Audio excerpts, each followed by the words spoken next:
Hello students, in this video we are going to study the remaining part of the chapter 4. The chapter name is Heat, class 7, subject science. So before starting the video, let me recall what we had seen in the previous videos of this chapter. So we had seen that the degree of hotness or coldness of any object is called its temperature. Then we had seen the whether an object is hot or cold is known from its temperature. Temperature of a substance increases on giving heat and temperature of substance decreases on absorbing heat from that substance.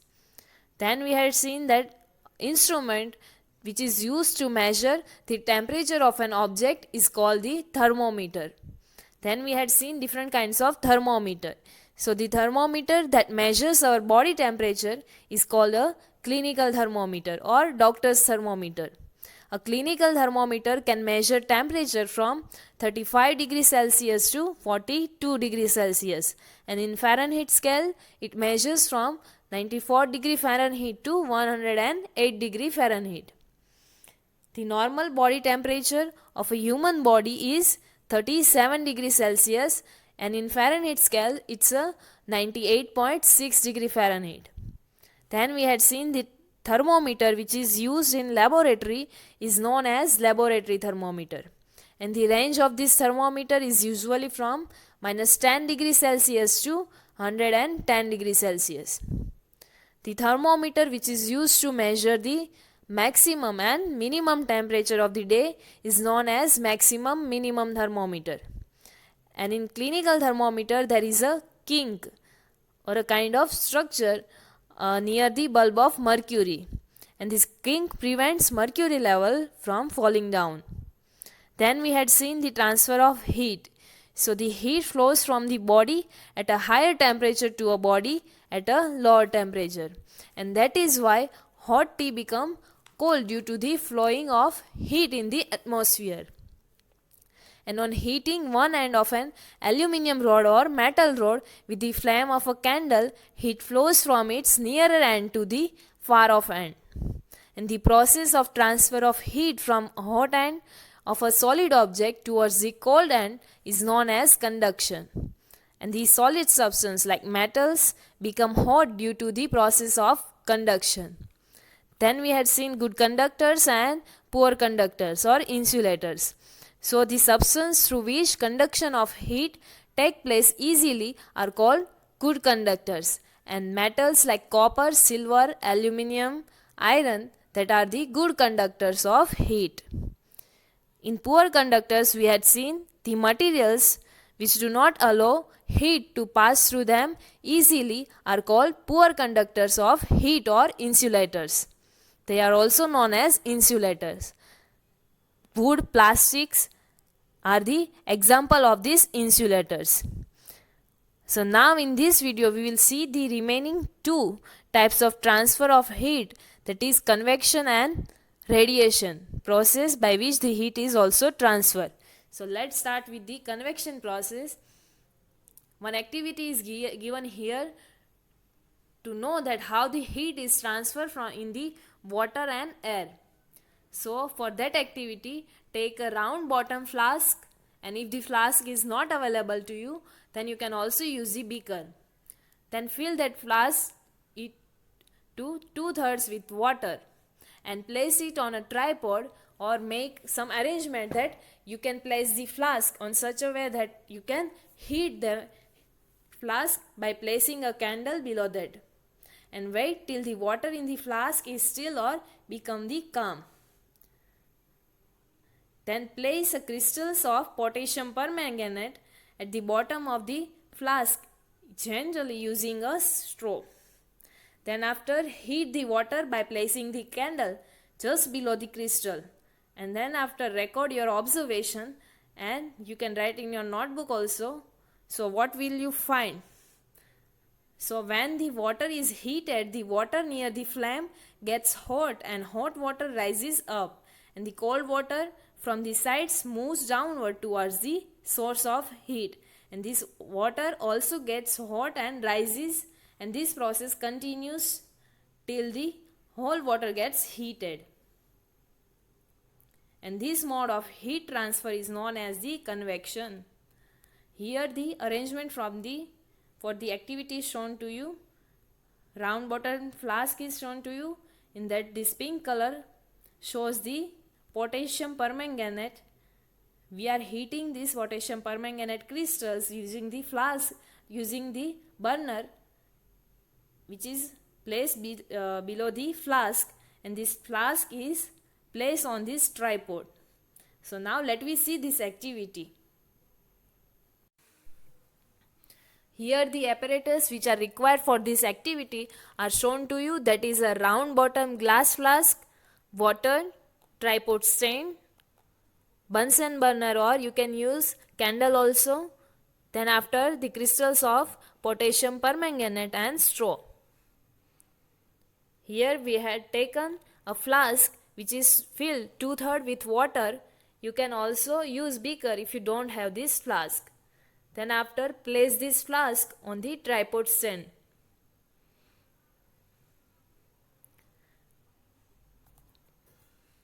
Then let the water become quiet or still, and then after, with the help of straw or any other spoon, add the potassium permanganate to this flask. And let this potassium permanganate be settled down in this flask.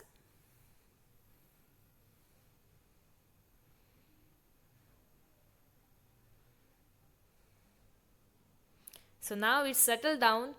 Now heat this flask with the help of candle or Bunsen burner at the bottom where this potassium permanganate is there, and observe what will happen to this water or potassium permanganate.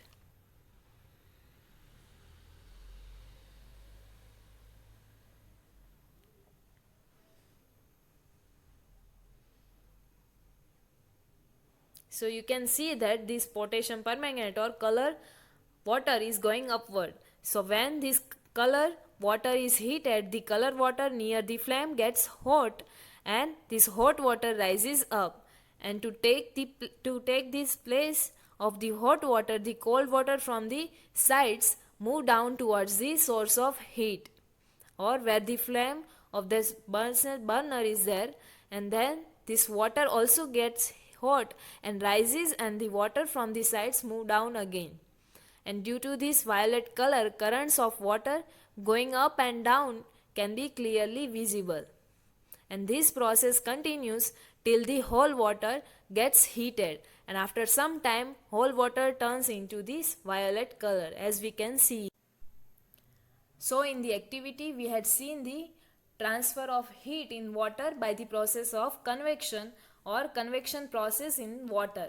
Now the another question is that how does the heat travel in air, and in which direction does the smoke go? So the air near the heat source gets hot and it rises. The air from the sides comes in to take its place of hot air, and in this way the air gets heated. The same way as the water gets heated, and what is the process? Convection process in water that occurs same in the air also. For that, one activity is given here to check this idea. You can try this activity at your home, activity 4.9.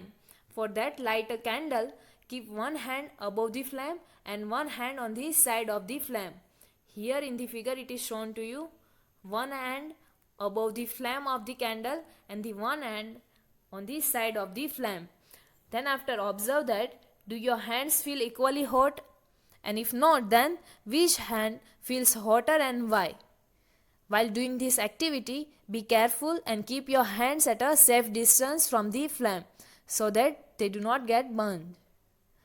And notice that towards the top, after this you will notice that towards the top the air gets heated by convection, and therefore the hand which is above the flame feels hot as compared to the hand which is on the side of the flame.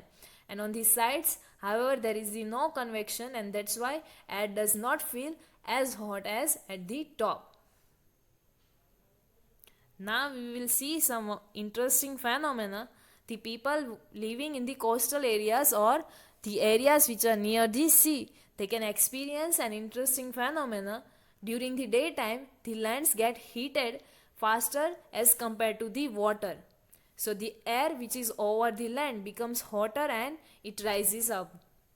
And the cooler air from the sea, which is over the sea or above the sea, rushes in towards the land to take its place, and the warm air from the lands moves towards the sea to complete this cycle. And the air which flows from the sea is called as the sea breeze. Let me see in one picture. Here it is given to you. During the daytime, the cycle of air is shown to you. The land gets heated faster and cools down faster as compared to the water. So in the daytime it gets heated faster, so the air which are over the land, that also get heated faster, or it becomes hotter and it rises up, or it will go upward side, and the cooler air from the sea, that will rush towards the land, and the warm air from the land, that will move towards the sea to complete this cycle. And the air, this is how the air which is flowing from the sea, that is known as the sea breeze. So cooler air will flow from the sea, and the hotter air which is on the land will flow on the water. So this is the sea breeze. And to receive the sea breeze or cooler air, the windows of the houses in the coastal areas are made to face the sea. Here in the picture you can see that one house is there, and the window of this house is facing the sea to receive this cooler air or to receive the sea breeze. And in the night time it is exactly the reverse process. It is shown to you here over the water cools down more slowly, or it cools down slowly than the land. So the cool air from the land moves towards the sea.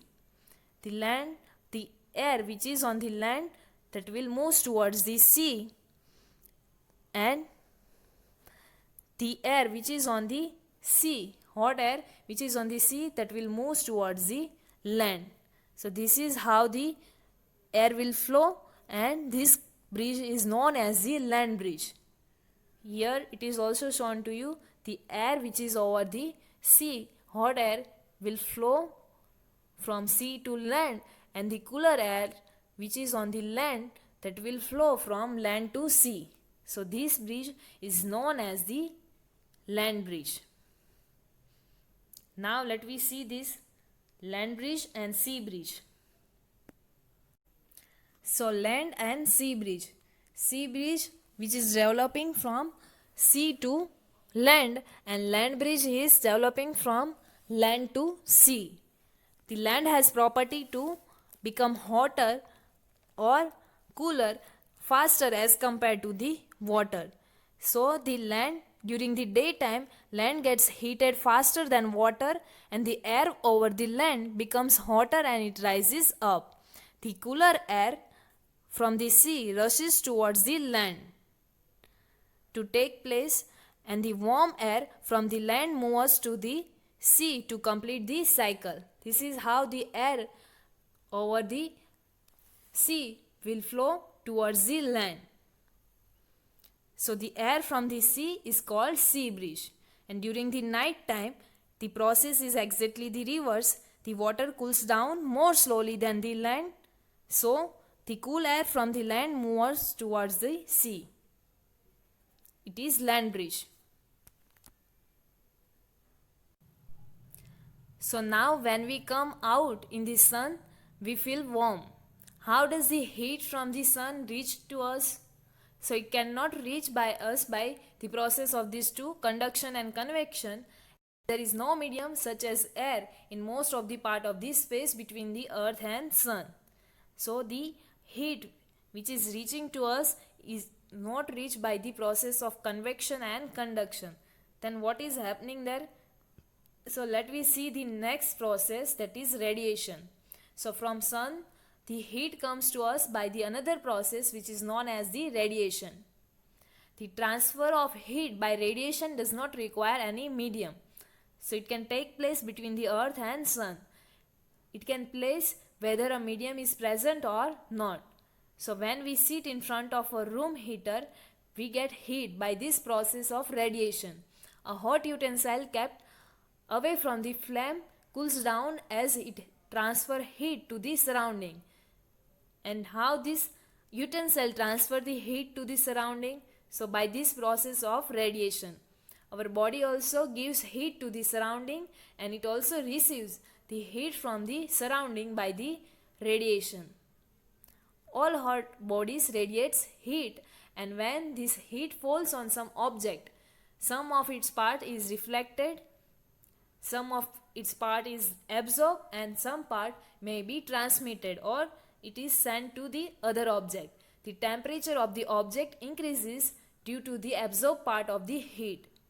The object absorbing the some part of the heat, that's why the temperature of the object increases. So now why are you advised to use an umbrella when you go out in the sun? So you are advised to use umbrella when you go out in the sun because umbrella reflect the most of the part of the heat. So to prevent from the heat, people advise or anyone advise you to use umbrella when you go out in the sun. So now let we see what we had seen in this video. So we had seen the remaining two processes by which the heat is transferring. So on heating the vessel containing water, water gets heated in the vessel, and this mode of heat transfer in water is known as convection. Liquid and gaseous substance get heated by mode of transfer of heat called convection. Mercury is a liquid enough though it gets heated by mode of transfer of heat called the conduction. This is the exceptional case that mercury is a liquid, however it will transfer the heat by the process of conduction. In the coastal region, people feel sea breeze during the day and land breeze during the night, and they are occur due to the convection. And from the sun, heat comes to us by the process known as radiation. And the transfer of heat by radiation does not require any medium, so we are feeling the heat of sun between the earth and sun. However, there are no medium. We can feel this heat by the process of radiation. So in the next video, we will see the remaining portion of this chapter. Thank you.